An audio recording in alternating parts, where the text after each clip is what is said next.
So, good morning. I've decided after 2 years to go on the record about Tia Walsh and Jacob Chase. Um, I have tried to stay out of as much drama as possible. Um, Especially, I try to internalize a lot. I get a lot of hate geared towards me, and I don't understand why. And you guys don't see a lot of it. But when it comes down to other people collecting all the data and getting all the screenshots and then proving that these people are pieces of trash, that's when I'm like, look, they're pieces of trash. And it's usually after they've done something to either try to tarnish my name or destroy my activism or whatever. So 2 years ago, I organized Rise Up, Shut It Down in Tar Heel, North Carolina, and was met with a lot of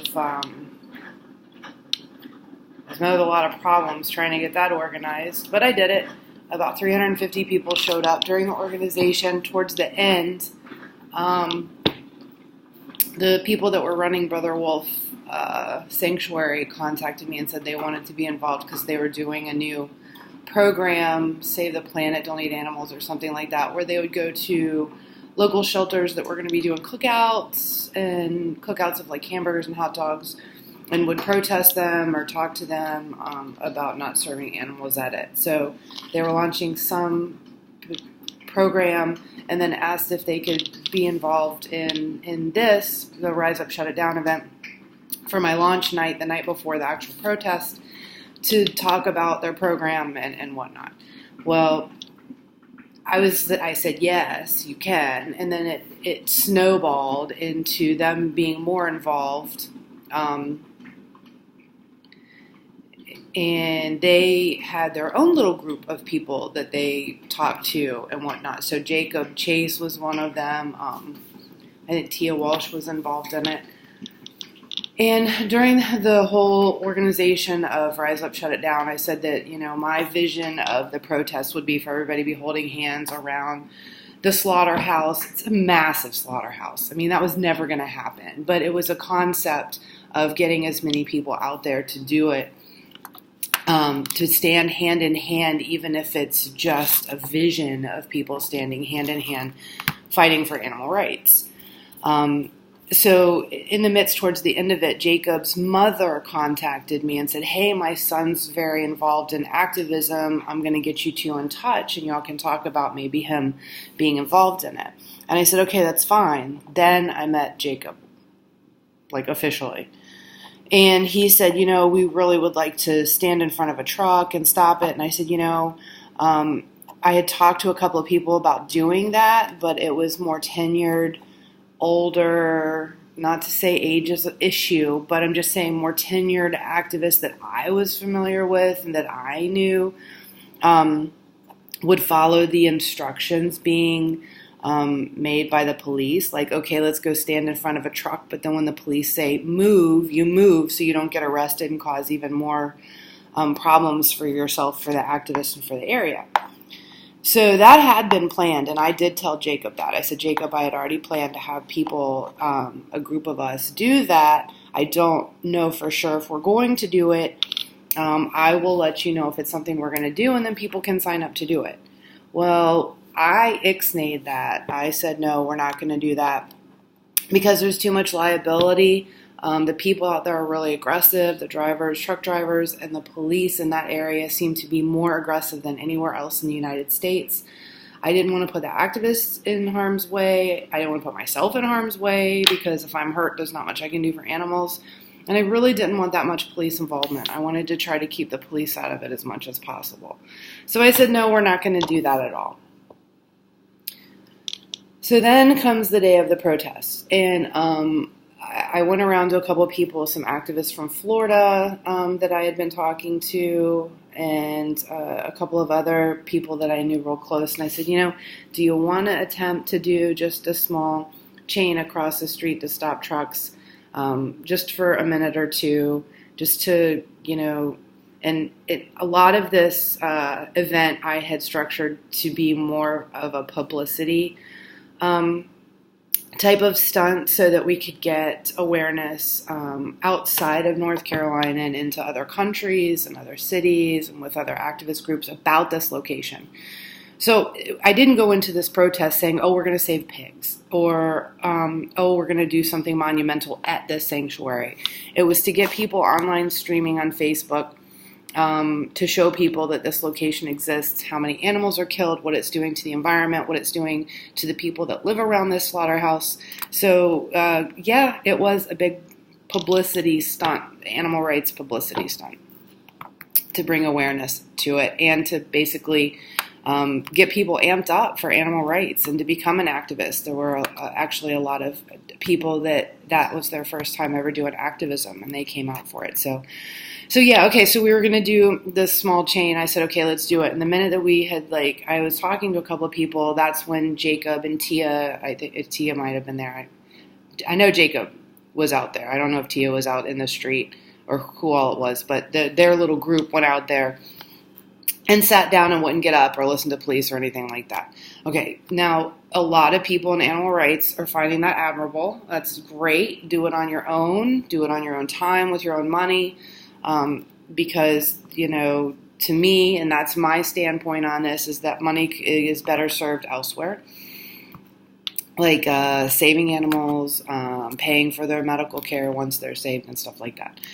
Okay, so that happened, and I had told everybody leading up to the event numerous times. I put it in writing. I talked about it online. I did a video about it.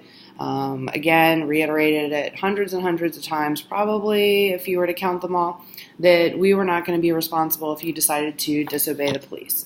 If you got arrested, make sure you had your own money for bail money.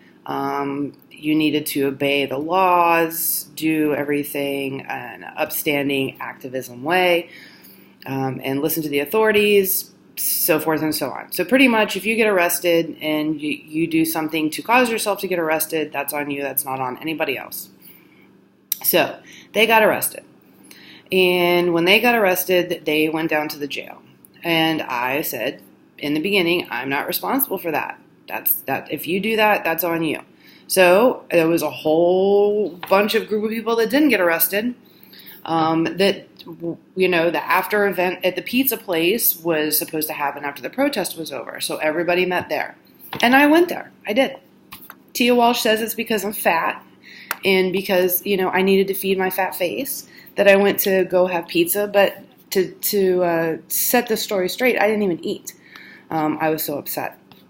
So while I was there, the sanctuary owners of Brother Wolf called me nonstop, telling me that I needed to get these people out of jail and that it was my responsibility and that I needed to raise the money.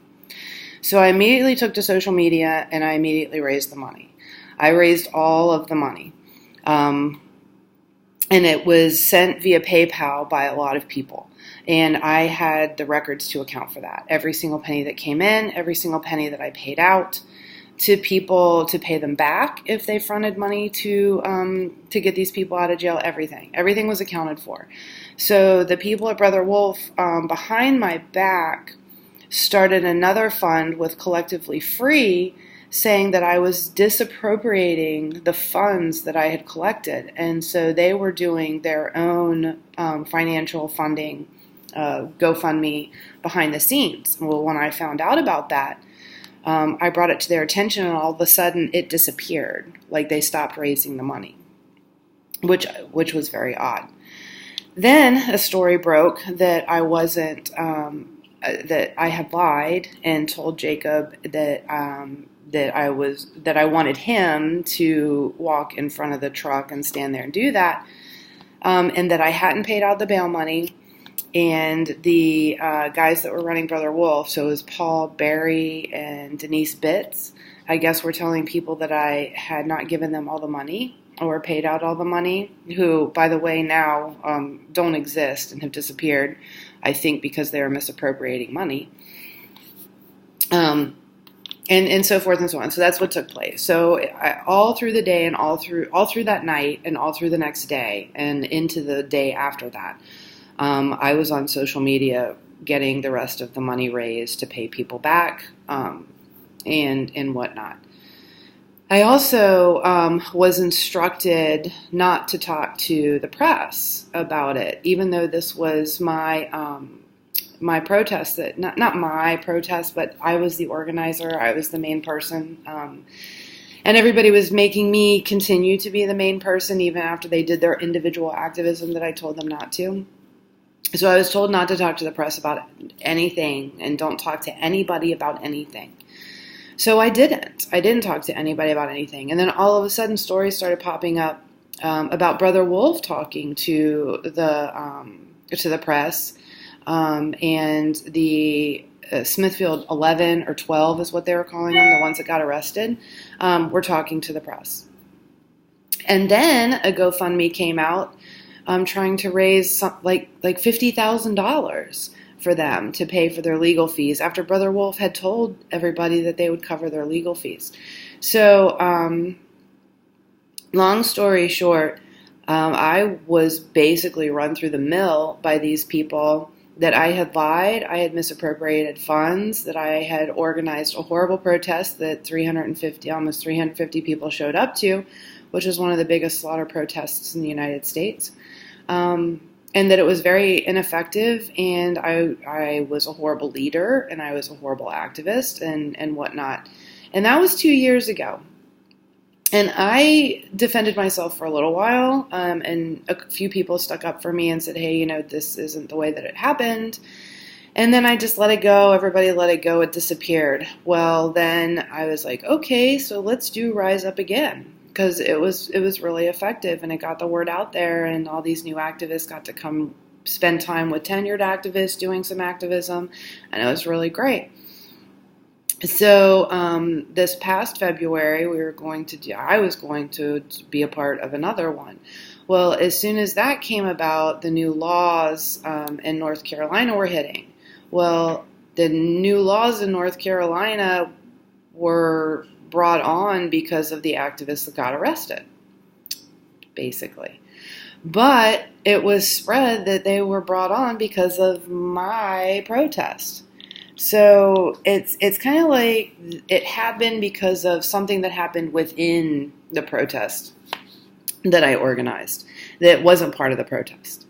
So there again, all the drama started up again. And Tia and Jacob did this huge long pages and pages and pages and pages of posts about how much I am a horrible person, how much I lied, I stole money. I told them that they could sit in front of the truck, that it was horrible. And activists from North Carolina, activists from Virginia, activists from Maryland, activists from Florida were all on there trash talking me.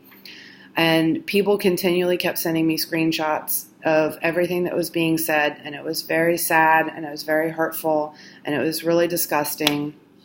And I still just was like, okay, I am not going to become a part of this. This is not going to happen, and everybody still maintained their activity in regards to that. So I decided that me trying to be an organizer for Rise Up, Shut It Down was not in the best interest of the animals. Simply because of the drama.